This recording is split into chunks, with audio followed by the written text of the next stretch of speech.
Sejam bem-vindos ao canal. Tem um assunto importantíssimo para vos tratar. Irei falar sobre o egoísmo.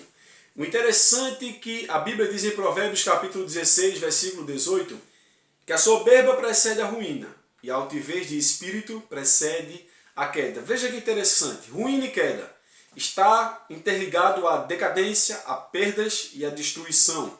O interessante é que a maior parte das misérias humanas ela tem sua principal fonte no egoísmo. O que seria o egoísmo? Dentre tantas traduções, eu procurei uma muito prática e objetiva para vos trazer. É o amor exagerado a si próprio. O Senhor Jesus Cristo, no Evangelho que escreveu São Mateus, capítulo 22, versículo 39, ele fala que deveríamos amar o próximo como amamos a nós mesmos, mas não temos visto hoje em dia as pessoas se amam mais do que amam as pessoas, ou amam mais as pessoas do que se amam a si próprio. É bem assim que acontece. Também significa exclusivismo, onde a pessoa se leva a se tornar como referência a tudo. Mas a Bíblia não nos ensina isso. Ela nos ensina, em Filipenses capítulo 2, versículo 3, que devemos considerar as pessoas superiores a nós mesmos. Então, repreenda qualquer fonte de egoísmo ou soberba que venha reinar em tua vida. Quando abrimos a Bíblia Sagrada, em 1 Pedro capítulo 5, versículo 5,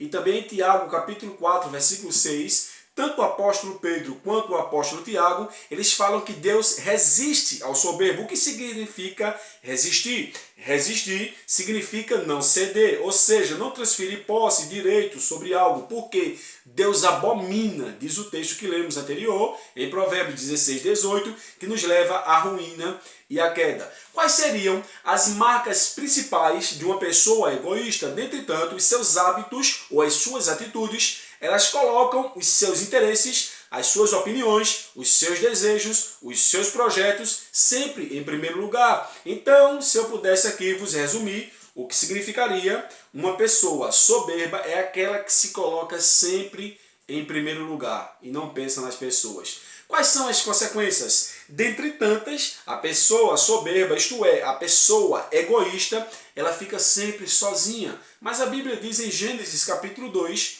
versículo 18, que não é bom que o homem esteja só, mas por ela ser tão egoísta, por ser tão soberba, pensar só em si próprio, ela acaba afastando as pessoas da vida dela, mas ainda há uma esperança para essas pessoas que estão praticando tão comportamento, né? Comportamento tão terrível que é o egoísmo. Então vamos lá. Então falamos o que significa o egoísmo, falamos as suas principais marcas, dentre tantas consequências destaquei uma das principais, e agora como lidar com o egoísmo. Caso você esteja passando por ele ou conheça alguém que esteja passando. Em primeiro lugar, você deve se manter firme.